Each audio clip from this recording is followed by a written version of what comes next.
on est là aujourd'hui, déjà depuis plusieurs mois, plusieurs semaines, on essaye justement de rappeler les règles d'utilisation des trottinettes électriques, d'accord, des vélos également, vélos à assistance électrique.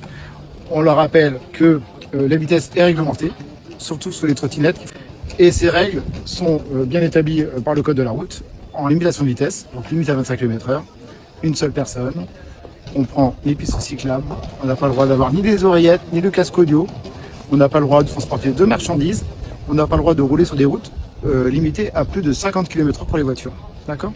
Donc on rappelle les règles, et là on fait une opération où on ne sanctionne pas, et associé avec la préfecture et la police municipale, on leur rappelle les règles et ça se substitue à la verbalisation. Ce ne sera pas toujours le cas. D'accord. Mais effectivement, comment respecter des règles qu'on ne connaît pas? J'ai relevé brièvement hier 33 accidents où des trottinettes électriques sont impliquées. Le plus gros risque, mis à part l'amende, c'est l'accident de la route.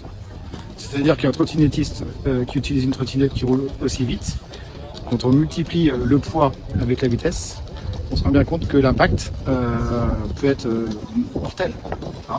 Donc effectivement, alors c'est pas la majorité des utilisateurs de trottinettes, hein, c'est vraiment, ça reste quand même très rare, et heureusement. Mais on va prendre justement des mesures et des sanctions pour que ces trottinettes ne soient plus employées sur la voie, en sachant que on peut les modifier leur vitesse avec des smartphones et des applications, ce qui rend difficile le contrôle et justement le prélèvement en fourrière de ces trottinettes.